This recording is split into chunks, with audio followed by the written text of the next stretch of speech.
भागवतम की जय, श्रील प्रभुपाद की जय।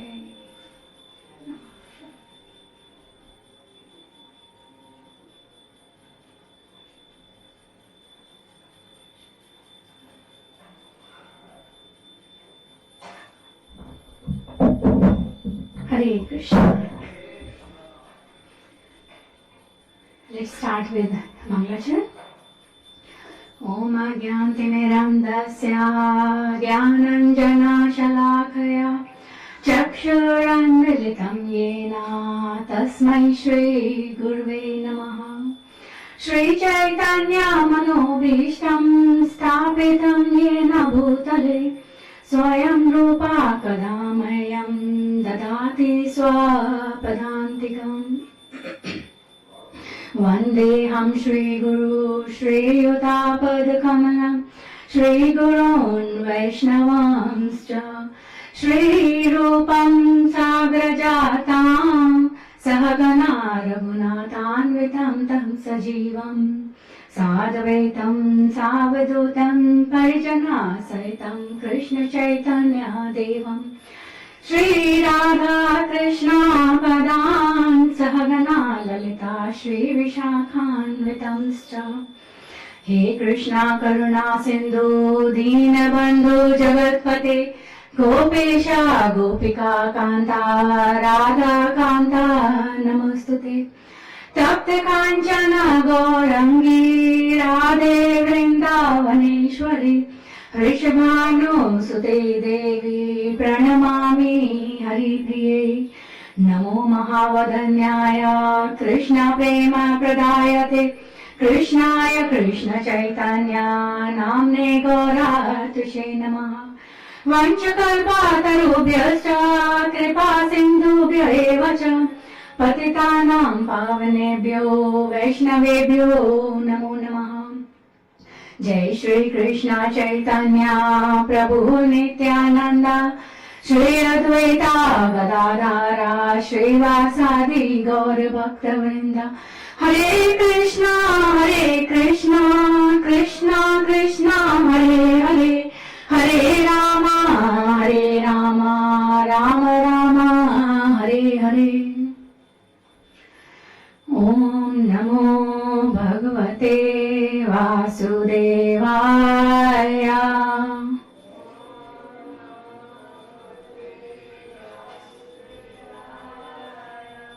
Om Namo Bhagavate Vasudevaya.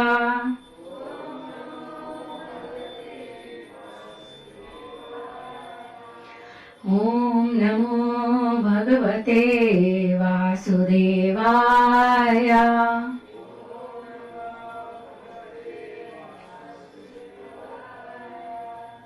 Narayanam Namaskritya Naram Chaiva Narottamam Devim Saraswatim Vyasam Tato Jayamudire Nashtaprayeshu Bhadreshu Nityam Bhagavata Sevaya Bhagavate Uttama Shloke Bhaktir Bhavati Neshtiki Krishnaya Vasudevaya Devaki Nandanaya Cha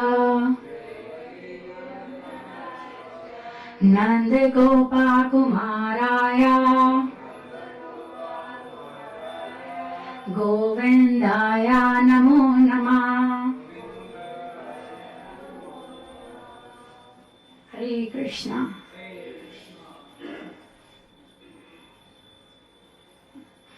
So today we are reading from Srimad Bhagavatam, Canto 3, Chapter 32, which is Entanglement in Fruitive Activities.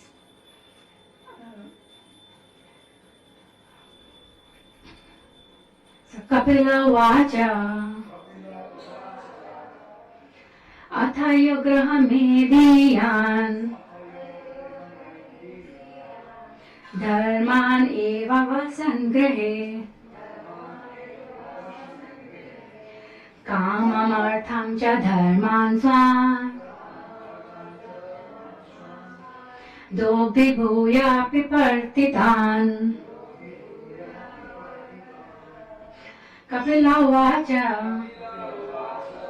Athyo graha mediyan Dharmaneva vasangrehe Kamamartham cha dharman swan Dobhi bhuya pipartitan Kapila Vacha Athayo graha mediyan Dharmaneva vasangrehe Kamamartham cha dharman swan Dobhi bhuyan pipartitan Kapila Vacha Athyo graha mediyan Dharmaneva vasangrehe Kamamartham cha dharman swan Dobhi bhuya pipartitan Vaishnavas, please.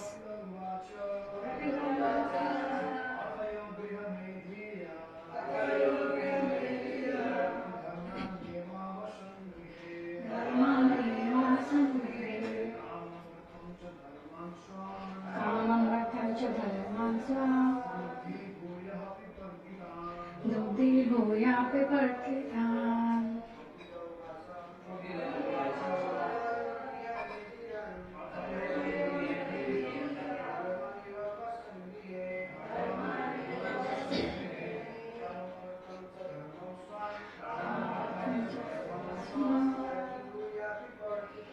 Dobhi bhuya pipartitan. Would Mataji's like to try? Kapila Vacha Athayo graha mediyan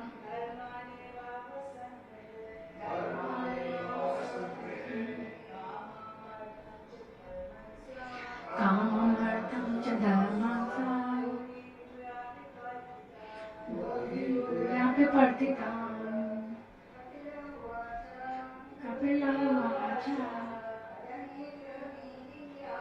Athayo graha mediyan Vasangrehe Kamamartham cha dharman swan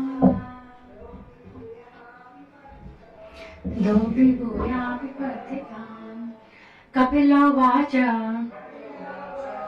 Lord Kapila said, Atha, now, yeah, the person who Graha Mediyan of the householders, Dharman, duties, Eva, certainly, Avasan, living, Grahe, at home, Kamam, sense gratification, Artham, economic development, Cha, and Dharman, religious rituals, Swan, his, Dogdi, enjoys, Bhuya, again and again, Piparti, performs, Tan, them.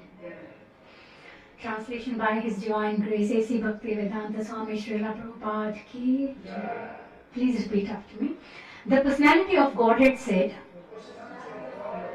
the person who lives in the center of household life derives material benefits by performing religious rituals and thereby He fulfills his desire for economic development and sense gratification. Again and again, he acts the same way. Purport by His Divine Grace, A.C. Bhaktivedanta Swami Srila Prabhupada ki Jai. There are two kinds of householders. One is called the Gramedi and the other is called the Grasta. The objective of the Gramedi is sense gratification and the objective of the Grasta is self-realization. Here, the Lord is speaking about the Gramedi or the person who wants to remain in this material world. His activity is to enjoy material benefits by performing religious rituals for economic development and thereby ultimately satisfy the senses. He does not want anything more. Such a person works very hard throughout his life to become rich and eat very nicely and drink. By giving some charity for pious activity, he can go to a higher planetary atmosphere in the heavenly planets in his next life. But he does not want to stop the repetition of birth and death and finish the concomitant miserable factors of material existence. Such a person is called a Gramedi. A Grasta is a person who lives with family, wife, children and relatives, but has no attachment for them. He prefers to live in family life rather than as a mendicant or sannyasi. But his chief aim is to achieve self-realization or to come to the standard of Krishna consciousness. Here, however, Lord Kapil Dev is speaking about the Gramedis who have made their aim the materialistically prosperous life, which they achieve by sacrificial ceremonies, by charities and by good work. They are posted in good positions, and since they know that they are using up their asset of pious activities, they again and again perform activities of sense gratification. It is said by Prahlad Maharaj, Punna Punna Charvita Charvanam. They prefer to chew the already chewed.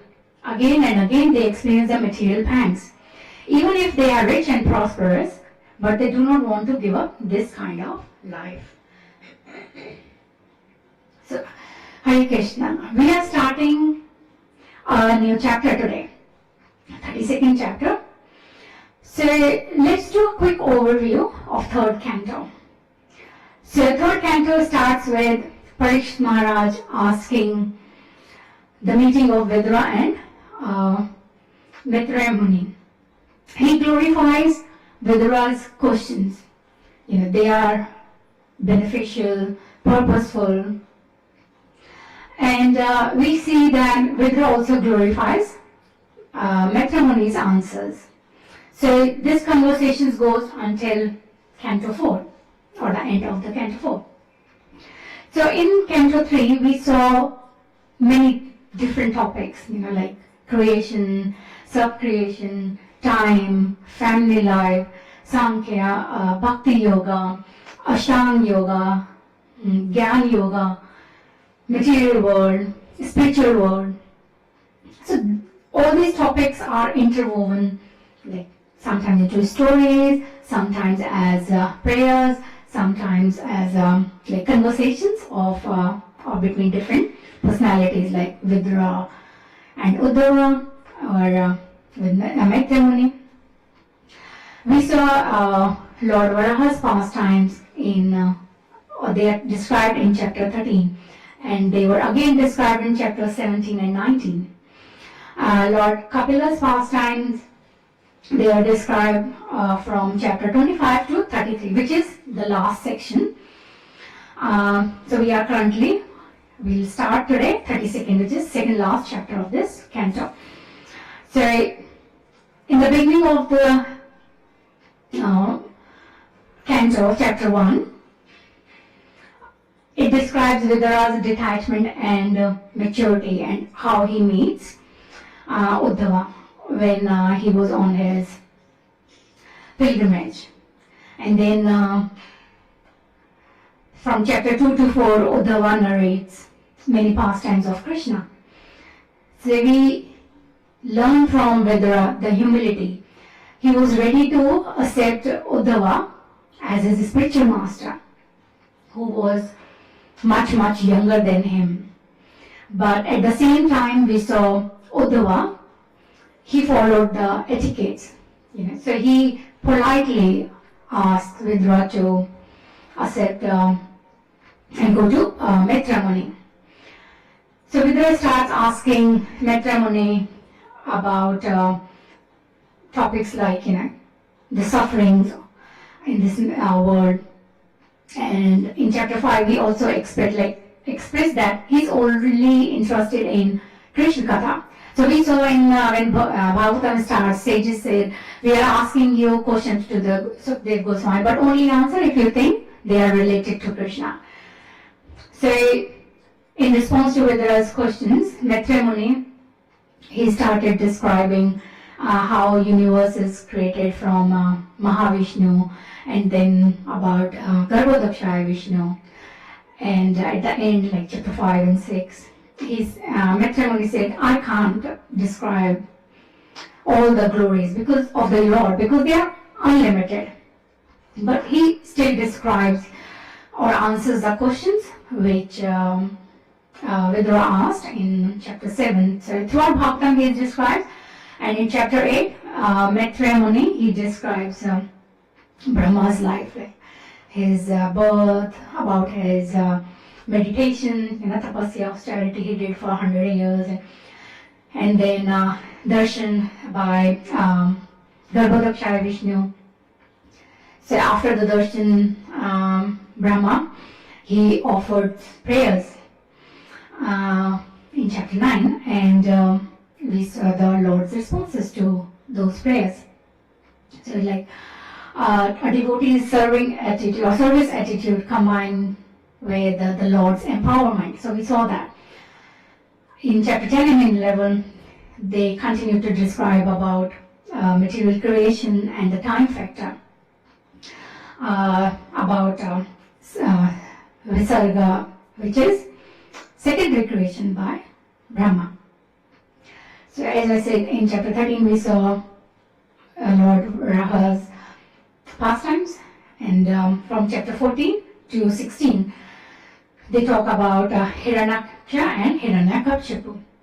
So 14th chapter describes about the dangers of lust and envy, which is quite opposite to what was being described in chapter 15, which was about the description of Vaikuntha, where we don't have like so-called the negative qualities.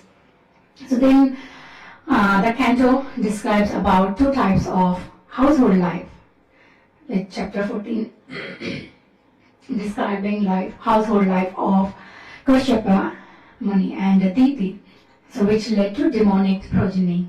So from 1 to 24 about the ideal household life of Kardama Muni and Mother Devahuti, which basically led to the appearance of Lord Kapila. And then from 25 to 33, the last section, it's about Lord Kapila's teachings to his mother Devahuti, which again covered many different topics. So Lord Kapila glorified Bhakti Yoga, and he also compared other processes like Ashtanga Yoga, Gyan Yoga.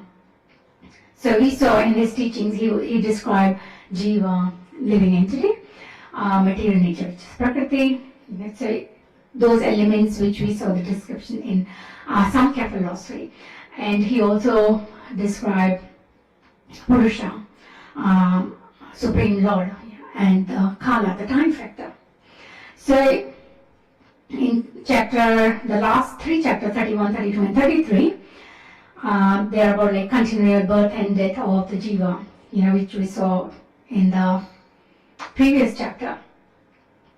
So this canto finishes with 33rd chapter, which is about Mother Devahuti prayers to Lord Kapila. which highlight the glory of the holy name. So in the last few verses of 31st chapter, we saw about death and how living entities get a material body, according to their fruitive activities. So we also saw how one can realize, or how we can realize our true nature and become free from attachment, which is through the process of devotional service. So with 32nd chapter, let's look at the overview, like how it's being divided. The first 7 verses, they talk about attached and detached workers. And then from 8 to 15, they are about Hiranyagarbha worshippers. Then 16 to 21, Kapila criticizes or talks about the Sakam karma. Then 22 to 26, it's about other goals achieved by bhakti. And 27 to 31 about jnana. 32 to 36 about different paths leading to realize Bhagwan. And then the last section of this chapter, 37 to 43, is about the qualification to receive knowledge. So the first verse, as we just recited, talks about Gramedis and Grastas. So Grasta ashram, it's one of the ashram of Varnashrama divisions.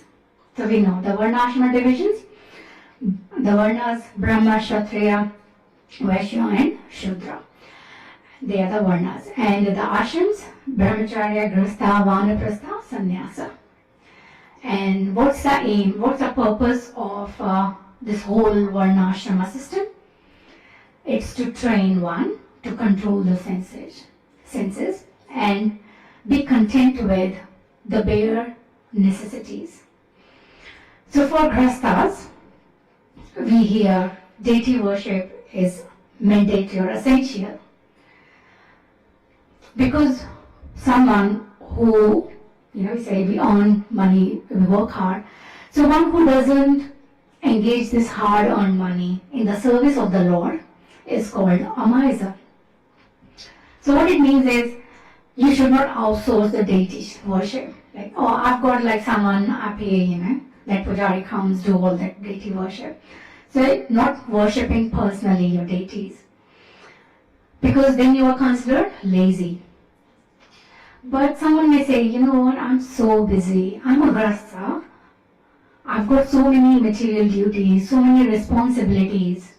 I don't get time for deity worship. So be lenient, don't be so harsh. So it's not about being harsh, but exactly this is the reason Grasta should do deity worship. Because otherwise, just being involved in material duties and responsibilities, they will gradually take us away from Krishna if we don't get engaged in his service. Because material things, they attract one in life. Like the fish gets attracted to the bait, mouse get attracted to the cheese. So we get attracted or trapped by our desires, because cheese being attracted to mouse and then he gets trapped. So we get trapped by our desires. But if you think about it, fish and mouse, they don't know in advance, like they will be trapped. But as humans, we know the consequences. But we still get engaged or indulge in those things which are not even required. For example, someone indulging in smoking or drinking alcohol. So, is it mandatory or compulsory to survive, like these things? Like, you won't die if you don't smoke, you won't die if you don't drink. So they know, they have this knowledge, like it is dangerous, it is harmful, but still people do. So they get trapped by those desires. In Ramayana, we hear Ravana, he got the lusty desire, or he represents lust. his lust was so uncontrollable. So wherever he went and he finds some good-looking woman, he would abduct that woman. And if they don't voluntarily accept, then he would forcibly violate her. He abducted Mother Sita as well, and then Lord Ram, he punished him. So what happens was, Suparnaka, Ravana's sister, she had a husband called Dushtabuddhi, who was also a very powerful Rakshasa. And Ravan arranged his sister's marriage to him. But eventually, Dushtabuddhi, he became very powerful. And Ravana, he got a bit threatened, He saw him as a threat. We hear about end of the day when someone does too much austerity, he feels threatened. So Ravana felt threatened by Dushtabuddhi. So he tried to, or arranged to kill him. And he made it appear like he was, the death was in the battle. But a demon can understand a demon's or another demon's mentality. So Ravana's sister knew, she understood what happened. So obviously she didn't like it. So she didn't even stay in Lanka. And she was looking for opportunity to take revenge against Ravana. So she would stay in South India, in the Dandakarnya forest. So there she heard about Lord Ram, how he killed Taraka, just by one arrow. And she was thinking, I can use Ram to take revenge.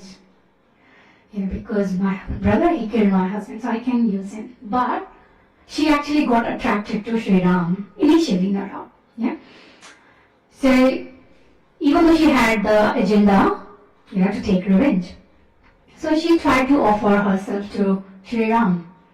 But he said, no, I'm married to Sita. Why don't you marry Lakshman? And then,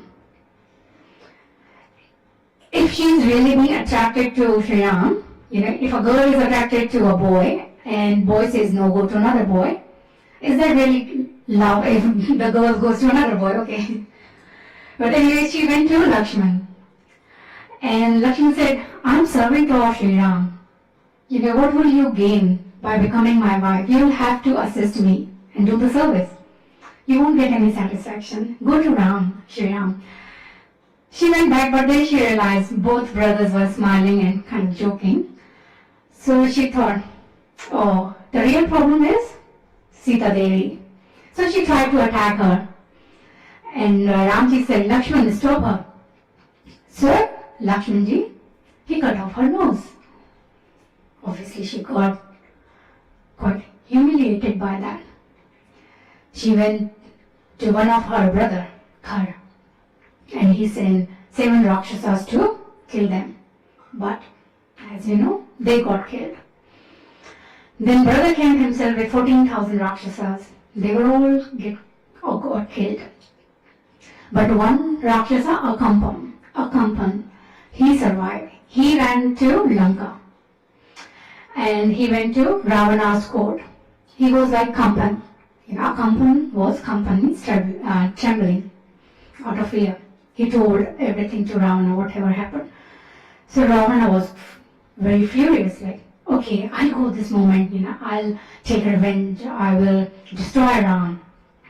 So Akampan said, oh, no, don't do that. His arrows, they are very powerful, no one can match them, so forget about it. Then Ravana started thinking, Then he thought, okay, why shouldn't I go to Maricha? He's a magician, so I'll take his help. So he went to Maricha. So when he mentioned that to Maricha, he was like, who is your enemy who gave you this advice to fight against Ram? You are happy in Lanka, stay here. Forget about Ram. So when Maricha spoke that strongly, Ravana was like, okay, he gave up that desire. He came back and he was in his court, but then his sister arrived, Surpanaka. and she fell on his feet. And then she got her, oh brother, he saw her cut nose. So she started chastising him. What kind of king you are? You can't even protect your citizens. And I'm not just your citizen, I'm your sister also. So see what happened to me. Look at my nose, And it's not my nose being cut, it's your nose that has been cut as well. Ravana got furious. So he said, who did this? I will immediately kill him. And she mentioned the name of Sri Ram. And as soon as Ravana heard, he became quiet. He thought, not worth it. And when his sister saw that, she realized, if I have to make him quiet, I have to use some other strategy. Whatever love he has for me, it's not enough. But I know whatever love he got for lust, it's much greater. So he may not fight for my sake, but he will fight for the sake of lust. So he'll definitely fight. So then she started describing Mother Sita. And then Ravana got attracted. So as in Bhagavad Gita it's mentioned, Buddhi Nashat Pranashyati. The intelligence got destroyed. And Ravana was like, yeah, I'm going to do this, whatever it takes. He went back to Maricha. And Maricha was like, what? I thought I just convinced you not to fight with Ram. He said, I'm not here to get your suggestion. I'm here to give you instruction. You better follow my instruction, otherwise I'll kill you right now.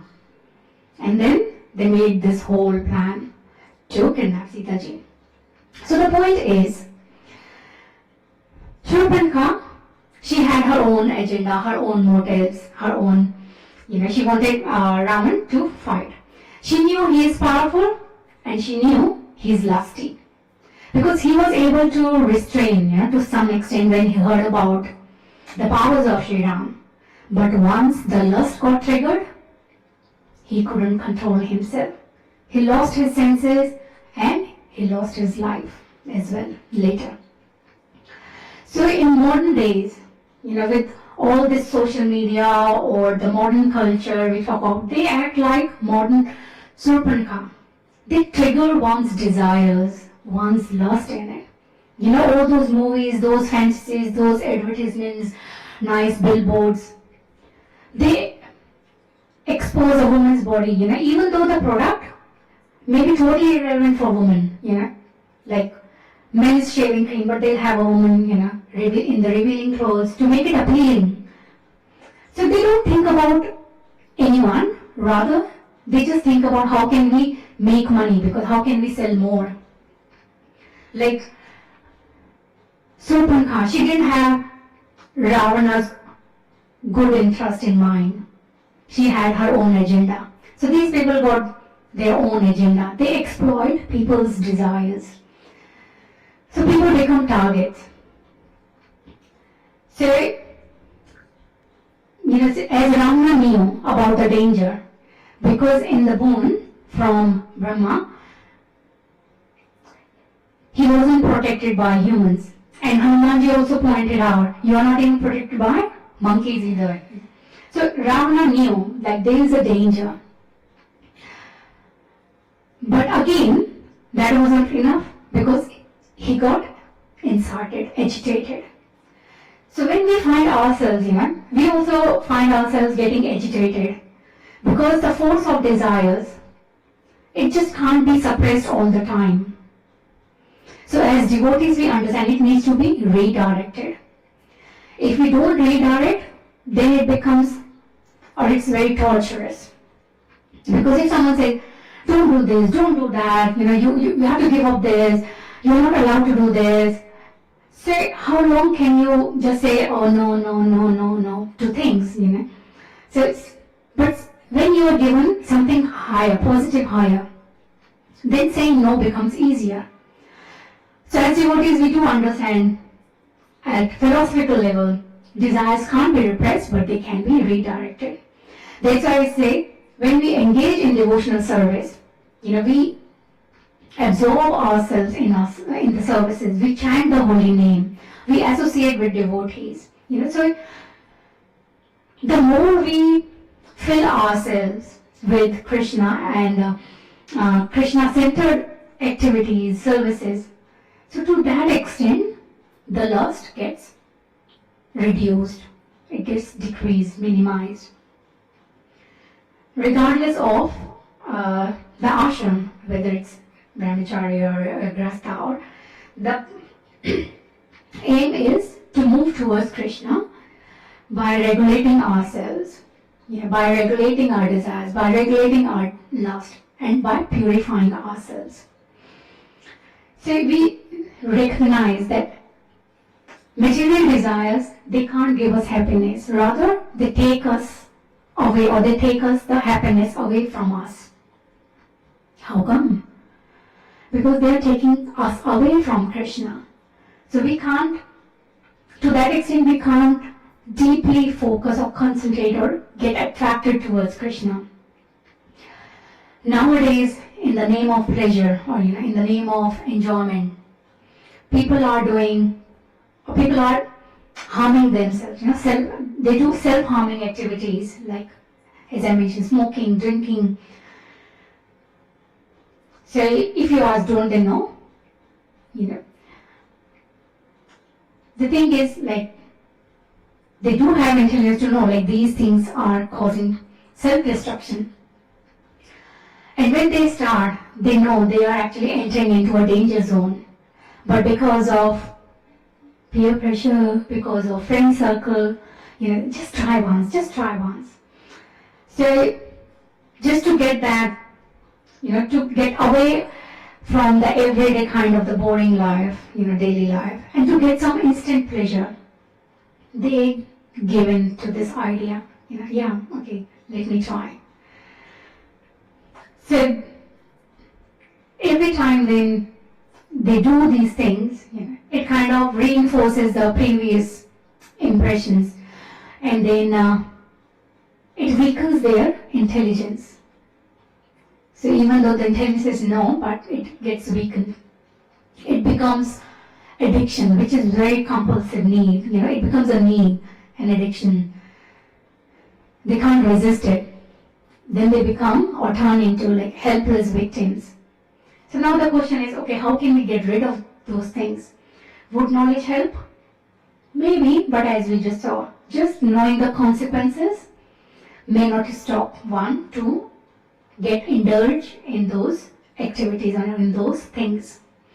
Sometimes we hear, because like he was, or his wife cheated on him, or his girlfriend cheated on him, so emotionally he was being let down or betrayed, kind of by someone. Or no one basically, at home bothers to talk, or something like emotionally they are being let down. So the solution could be if someone, provides some emotional support, that would be helpful. In modern or in this fast-paced life, very few people, they invest their time and energy to give that emotional support. And if someone is kind of addicted or need more support, so very few people can give that intense emotional support continuously to bring that person or to help that person out. Sometimes it's like, the willpower actually would help. If they are, got strong willpower, that should help. Okay, even if someone gathers the strong willpower, becomes successful, but may not be able to sustain for long. And then with one failure, they get the guilt. Why did I do this? And again they go through the suffering, the pain. Sometimes we hear, okay, with smoking, have a substitute. Vaping, people say, it's less harmful. I'm not sure if it is or not, but they say substitute or any other, like some nicotine gum or something, it's less harmful. But the thing is, the point is, it is still harmful. Maybe a little bit less, but it's still harmful. You are still spending your wealth, your money over it. And you're not free from that craving. You are still depending on those material things. So, in whatever small way the above things we spoke about can help, but the important thing is to understand what is the real solution, what is the permanent solution to this self-destructive behavior. what are the underlying causes? What's causing it? So what's the root cause of it?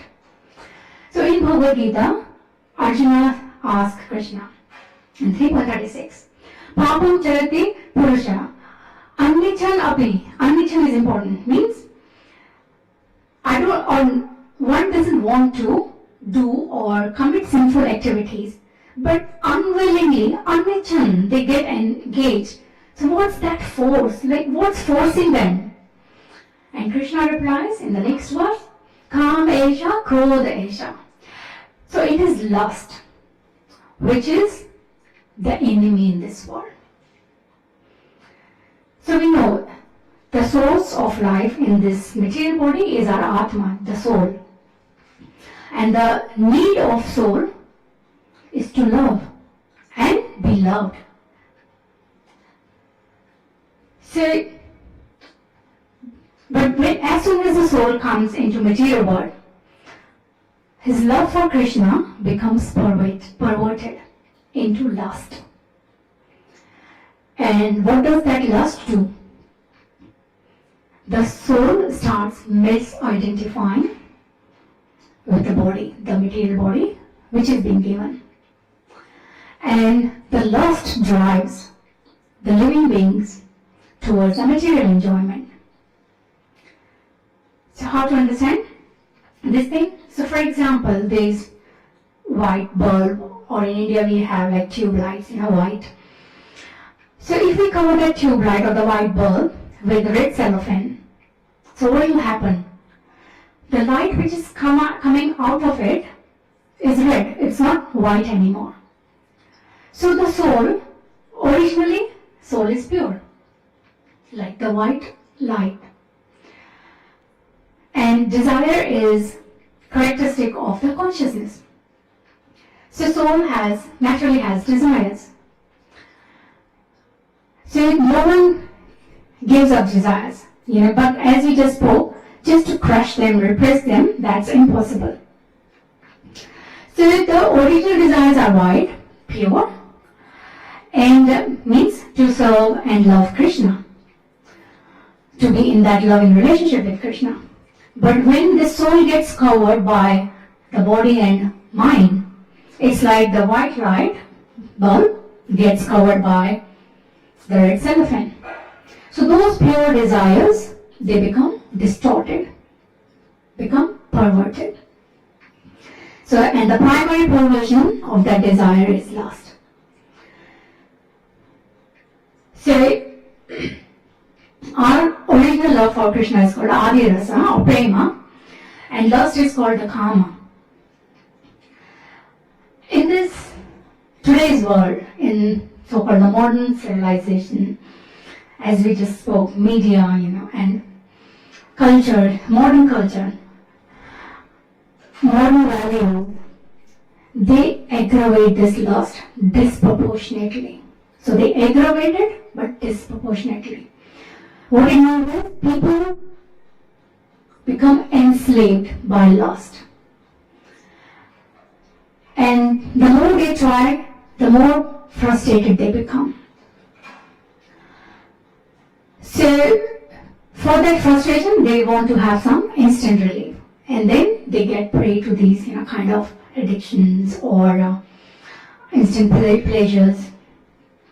So, lust is basically our internal enemy, which is causing that self-destructive behavior. So, in Bhagavad Gita 18.39, Krishna describes the nature of all perverted pleasures. They appear at the first like the nectar, but poison at the end. Srila Prabhupada also comments, while one enjoys sense gratification, it may be that there is some feeling of happiness, but actually that so-called feeling of happiness is the ultimate enemy of the sense enjoyer. Why? Because it enforces or it reinforces that the illusion, or we can say the true happiness, cannot be found in this world. So lust is present in everyone, but the degree may vary, right? So regardless of like material prosperity or how much materially successful one is, people have some self-destructive tendencies.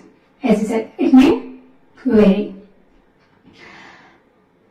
So lust holds back everyone's ability to make some meaningful contributions towards the society, towards oneself, towards one's future.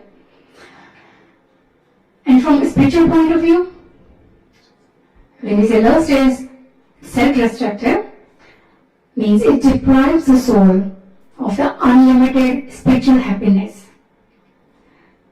Rather, what it does is it forces to work for trivial, temporary, meaningless material pleasures, which will never satisfy soul. And this is what's being described in today's verse about Gramedis. So, as we spoke, lust is perversion of our original nature. It cannot be totally eliminated, but it can be restored to our original nature. And how? By redirecting our loving propensity back to Krishna. By redirecting our love to Krishna. And how can we do that?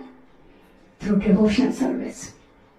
And this is what Shri Krishna also recommends to Arjuna in Bhagavad Gita. He said to act on the spiritual platform. That is the way to overcome lust. Again, in 3rd chapter, 43rd verse, Krishna says, Evam buddhe param buddhva. So, therefore, knowing oneself to be transcendental to the material senses, mind and intelligence, O mighty armed Arjuna, one should steady the mind by deliberate spiritual intelligence, Krishna consciousness, and thus, by spiritual strength, conquer this insatiable enemy known as lust. So, taking our consciousness from matter back to Krishna. It could be done through chanting, through the holy name. So, Krishna is present in his holy name. So, chanting connects us with Krishna, who is the source of all pleasure, supreme pleasure. So, supreme pleasure is so satisfying. It can free us from the cravings of perverted and these mundane pleasures. So, in today's purport, we see that the comparison between Gramedis and Grasthas. We see, and we talk about like the comparison between devotees and non-devotees. So, a non-devotee, would be always kind of enslaved or captivated by lust. And they think like life without these things is impossible. Even though as devotees we understand and we live like a peaceful, satisfying life and feel protected by the protection of the Lord. I was speaking to someone at work, about food and how meat is not good for our health, like even with the scientific reasons. So she was like, yeah, I understand. Oh, interesting to know this. So she was, yeah, I totally agree with you. I understand what you are saying. I totally agree. I said, good. But then she said, well, you know what? I can't live without my chicken. I love my chicken. So the intelligence is there. But it is so overpowering. Even though just by understanding, it's like, no, I still love my chicken. I know what you are saying. I understand. I agree. It's not I don't agree or disagree, but still I love it. I don't think I can give up. So, for devotees, we say food means prasadam, which satisfies, obviously, our material senses, our hunger, but it increases our taste or our enthusiasm for spiritual happiness. Because nowadays, today's verse, as we saw, talks about Gramedis and Grasa. So nowadays, if we say with Gramedis, like people say, I'm educated, I'm well qualified, That's why you can work hard and earn more money for enjoy more, for more sense gratification. So there is no supreme aim, supreme goal in the life. They travel like in Sydney. It's very common to travel an hour one way, right? And again an hour. If you are lucky, means it could be more, an hour and a half. So 3 hours it could be. It could be by bus or train or whatever, you know. So you are spending like 8 to 9 hours at work. I'm not saying 9 to 5 because things are changing. It's more agile and flexible. But still, the amount of time you are spending, coming home, back, the most productive time you think is spent at work, you know, you're tired. Kind of the same cycle repeats for the whole week. But we need to understand the human life is not meant for this kind of existence. The real purpose of life is to inquire about the absolute truth, about the Supreme Lord. And if we don't do that, if we don't put any efforts to do that, we just work harder and harder to satisfy our artificial needs, trying to get that temporary happiness. But when we are in Krishna consciousness, when we do the devotional service, when we do seva, then our happiness is guaranteed eternally, not just temporary. So I'll quickly summarize what we discussed today. So we started the new chapter, 32nd chapter, and we recap 3rd canto, how we got to this chapter. And in today's verse, which is about attached and detached workers, so 2 types of householders being described, Gramedis and Grastas. So the objective of Gramedis is sense gratification, and the objective of Grastas is self-realization. So we know Grasta Ashrama is one of the ashramas of the Varnashrama division, and the aim of this whole Varnashra system is to train one to control the senses and be satisfied with basic necessities. And we also spoke about the householders of the Grastas. They should do the deity worship, not outsource it. Otherwise, they will drift away from Krishna. And why is it so? Because material desires and lust can attract us. They can trap us. Even though we know about it, we have the knowledge of the consequences, and we saw or spoke about the example of Ravana, how he represents lust. So the main lesson we spoke about today is when someone's lust is triggered, the person loses the senses and can't control them. And we also compare Shurpanakha with the modern cultural values or the media and how they trigger one's lust or the desires. Because the people behind those things, they don't think about anyone's good interest. And people become the target, and become agitated. So we spoke about that desires, we shouldn't be repressed, rather redirect them to something higher through devotional service. So the more we get engaged in devotional service, the more the lust will be minimized. So we can move towards Krishna by regulating ourselves, by regulating our lifestyle, by regulating our lust, desires, by purifying ourselves. We saw and we spoke about material desires. They cannot give us permanent happiness. Rather, they take us, the happiness, away from us, because they take us away from Krishna. We also spoke about how people harm themselves just to get that instant pleasure, or to get some pleasure. Could be by drinking, smoking. And it's not that they don't know the consequences, they don't know like they are harming themselves. It's not like that. They know about it, but still they do those things. And we also spoke about a few things, how to get rid of those, and targeting the root cause, the underlying cause, or the root cause, which is lust, which is present in everyone. But the degree may vary. And we spoke about how to get rid of lust is by redirecting our love towards Krishna. So we will finish here. Thank you for your kind attention and time. Are there any comments or questions anyone would like to share? Okay. Yes, Prabhuji.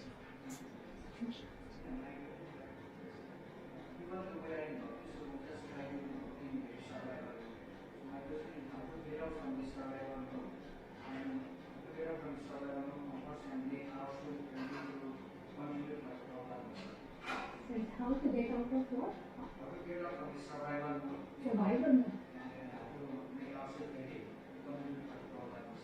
Okay. So you're saying how to get out of the survival mode and be absorbed or get into more into Krishna consciousness. Is it the question?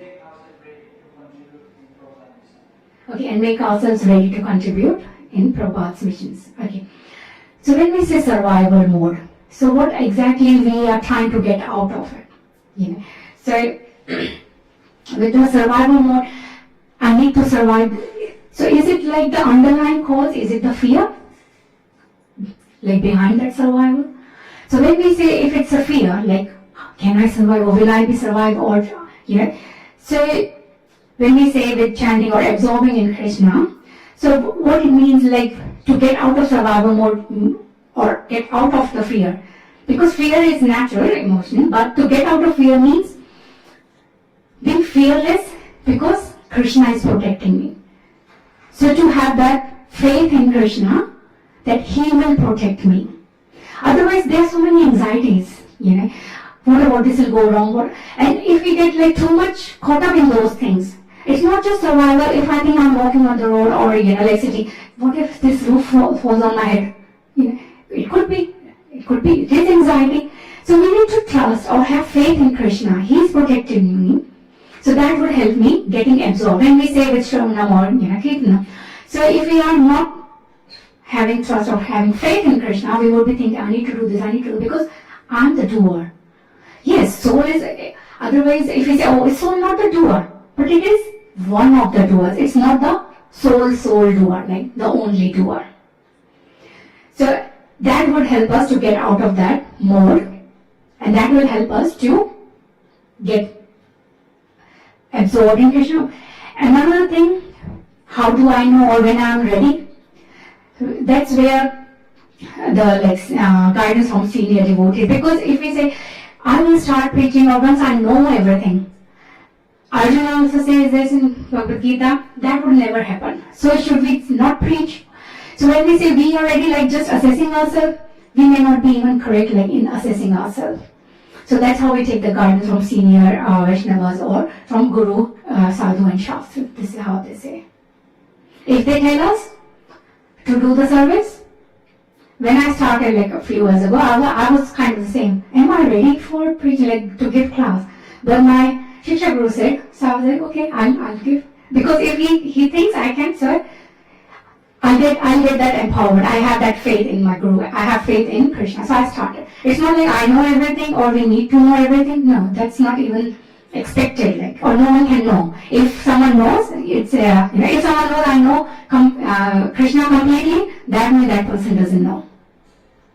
And if someone says I don't know about like as part of humility, then that person knows. Yes, you can't know fully, completely about Krishna. Thank you very much. Any other question or comment? Okay. So we'll stop here. Gandhra Srimad Bhagavatam ki jai. Shri Radha Gopinath Bhagwan ki jai. Jagat Guru Shri Prabhupada ki jai. All glories to the assembled devotees. All glories to the assembled devotees. All glories to the assembled devotees. All glories to Shri Guru and Gauranga.